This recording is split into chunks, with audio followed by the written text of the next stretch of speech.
Ito yung sinampulan natin ng grinding tools mga kapatid. Bali, magsasampul ulit ako sa inyo ng ibang klaseng design. Ito, pinatungan ko ulit siya ng dati may na final na ito ng acrylic emulsion. Ngayon papatungan ko ulit ng flat latex para kakapit yung gloss latex na ating gagamitin. Ito yung gloss latex. Ito yung flat latex na. Ito yung flat latex para kahit na mayroong emulsion makapit pa rin yung ilalagay natin ng gloss latex. Bali, ang gagamitin natin ay basahan lang. Ito naman ipapakita ko sa inyo kung paano ang paggamit ng basahan.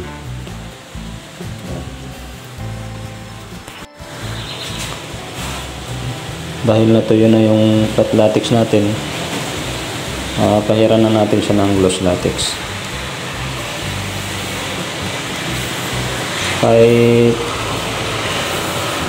isang manong flat latex at dalawang manong gloss latex bago natin siya aspihan.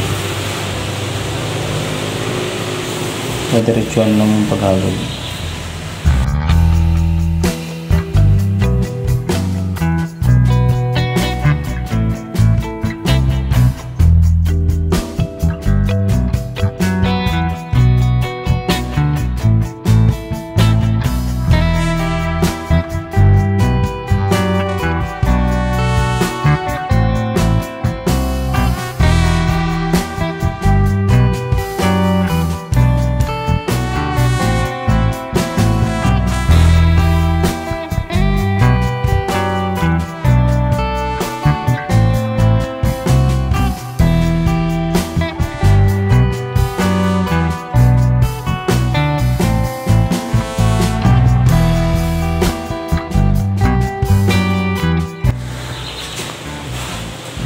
Dahil natuyo na yung flat latex natin, pahiran na natin siya ng gloss latex. Kahit isang manong flat latex at dalawang manong gloss latex bago natin siya aspihan. Pwede rin isang manong flat latex lang at isang manong gloss latex pag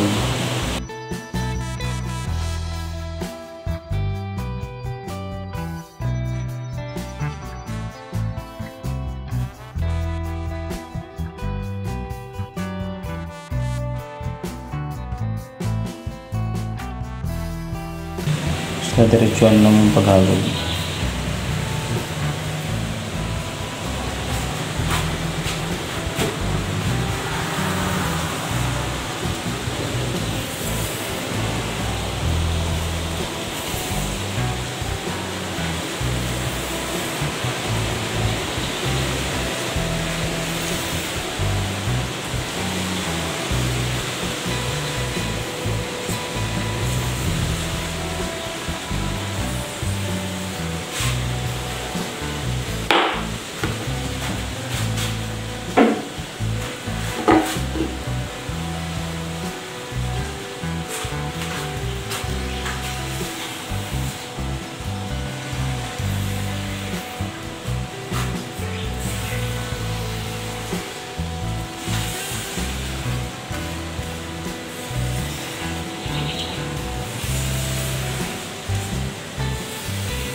Ngayon mga kapatid, ay ang ibabahagi ko naman sa inyo ngayon ay tungkol sa pag-mix ng dalawang kulay na to. Kung natatandaan nyo, ang una kong ginawa ay purong raw sienna at purong burnt sienna. Yung una kong video na ginamitan ko ng grinding tools, ito naman gamitan natin ng basahan. Ito, basahan. Mas maganda ang gagamitin yung basahan, yung maganda rin yung purong nylon. Ito, nylon na medyo may cotton ito, kaya medyo malambot. Ngayon naman, paghaluin natin yung dalawang kulay na ito. Kahit 50-50 lang ang ilalagay natin Kasi magsasampol lang naman tayo, lagyan natin ng isang cup. Isang cup lang ng bottle.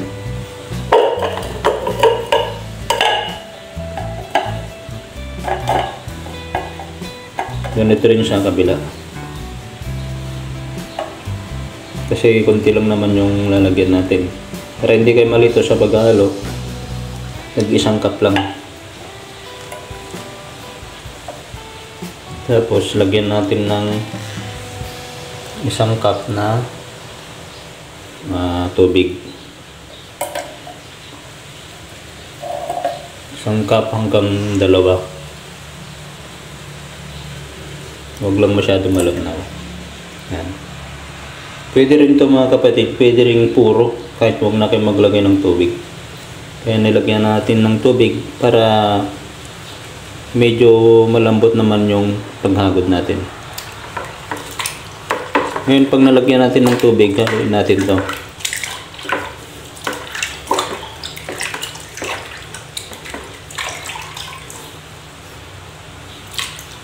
Haluin natin mabuti para makita natin yung itsura niya at para talagang accurate siya.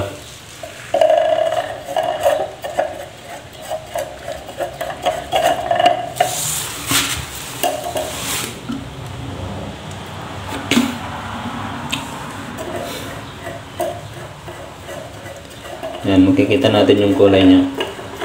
Ito 1:1 ito ay isang cup ng bottle ng plastic na ito. Tapos isang cup ng plastic bottle. Kasi konti lang naman yung sasampulan natin. Gamit natin yung basahan. Yun, pwede na natin ipahid para makita natin yung itsura ng ating gagawin. Itong basahan, pwedeng pag maramihan yung gagawin natin, pwedeng ilublob natin to, saka lang natin pigain. Pwede ring i-brush na natin ito.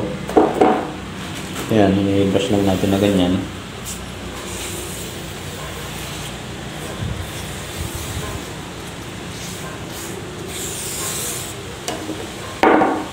Saka natin lagurin ang basahan.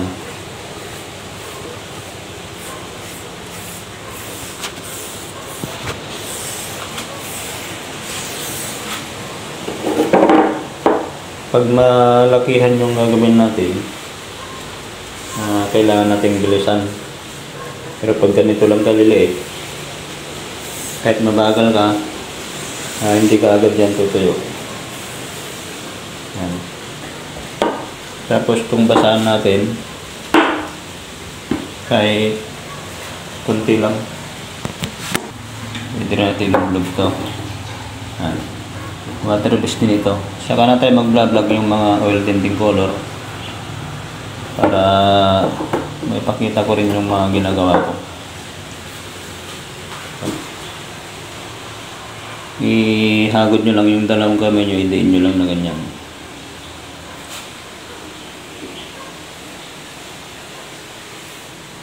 Yan.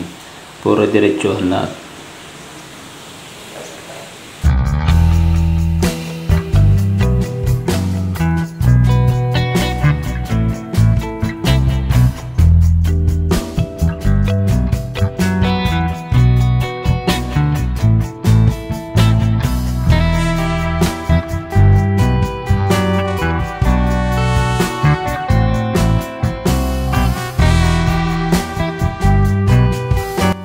Ito kahit huwag natin gamitan ng pet brush, pwede natin ilublob yung basahan.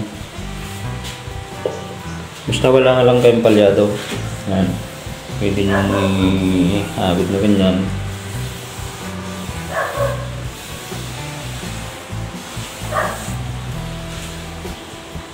Kasi malamig ng panahon, pwede mo siyang doblehin. Yan. Nasa sa inyo kung ang korte nyo, pwede nyo rin isigsag. Gusto nyo yung design yung medyo pasigsag.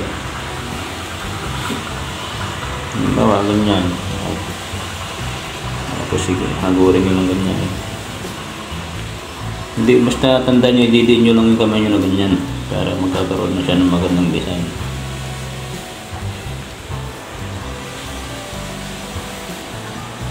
Pwede nyo rin, kahit hindi na kayo gagamit ng paintbrush, punasan nyo lang na ganyan.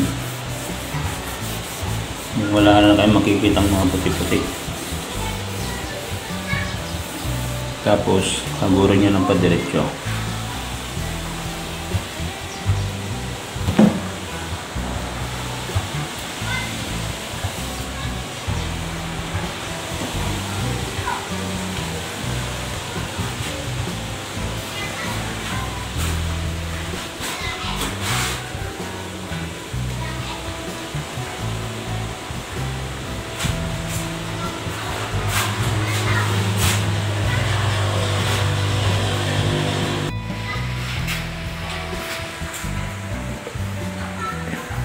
Ito mga kapatid ay hindi ko pa siya napairan ng acrylic emulsion. Bali ang pag-apply ng acrylic emulsion ay isang portion din. Simula umpisa hanggang matapos, halimbawa flat latex, diretso yung pag-brush nyo ng flat latex. Isang coat na flat latex at dalawang coating na gloss latex. Bago kayo magpipinish ng gloss latex, pasadaan nyo ng liha para matanggal yung mga maliliit na pag may masasalat ka na parang magaspang, pasadaan nyo ng liha, saka nyo i-final coat ng gloss latex para paghagod nyo ng basahan, walang sasabit-sabit sa basahan. Kasi pag may sasabit-sabit yan, medyo pangit, kailangan makinis. Tapos sa paghagod din ng basahan ay diretsuhan din. Saka na tayo mag-demo tungkol sa medyo may mga korting kahoy, parang mga buko-buko, ganun. Next vlog ko na lang yun mga kapatid. Pinakita ko lang dito yung pag-mix ng rosina sa burnt umber, tapos sa paghagod. Tapos ito na yung pinalabasan ng ating ginawang simple design. Ito ay na-apply ko na sa maraming mga bahay. Halimbawa sa mga kulong, sa mga poste ng bahay, ay napakaganda tingnan. Tapos lagyan natin ng acrylic emulsion. Ito yung acrylic emulsion. Ito yung magpapaganda sa nilagay nating latex color. Kasi pag latex color lang, lalo na pag laging nakahawakan, ay dumidikit talaga yung dumi. Pero pag mayroong acrylic emulsion ay ito ay nagbibigay ng kintab at magbabago yung kulay ng ating haspe. Ito ay pagbasa ng ating gagamitan ay talagang magmumukhang haspe ng kahoy siya. Mamumukhang kahoy talaga. Ito yung mga daan ng brush, yung maliliit na yan. Kaya brush ang ginagamit natin para magmukhang kahoy talaga. Ito.